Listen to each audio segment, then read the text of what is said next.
अंधभक्तांच्या म्हणण्यानुसार राज्याचे लाडके मुख्यमंत्री आणि सुप्रीम कोर्टाच्या टिप्पणीनुसार नपुंसक सरकारातले मुख्यमंत्री.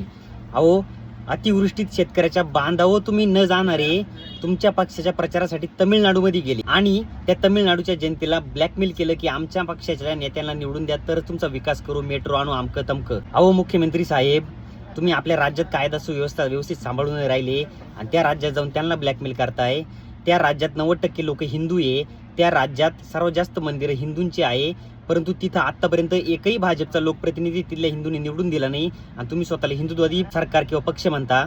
तेथील हिंदू अंधभक्त नाही तर हुशार, जागृत आणि सुशिक्षित आहेत. एखाद्या पाखंडी बाबाचा मूत पिणारे तिथले हिंदू नाहीत किंवा गोबर खाणारे तिथले हिंदू नाहीत आणि तुम्ही त्या राज्यात जाऊन महाराष्ट्राची बदनामी करून आला. तो एक विनंती तुम्हाला, आपल्या राज्याकडे लक्ष द्यावं. आपल्या राज्याचा पूर्ण खेळ झालाय. Maratha, OBC, SC, ST, NT, VJNT मायनॉरिटीचे जे लोकप्रतिनिधी महाराष्ट्रातले आहेत ते गुलाम झालेत, लाचार झालेत, सत्तेसाठी भिकारी झालेत, भ्रष्टाचारात अडकलेत म्हणून तुमच्या इशाऱ्यावर नाचत आहेत.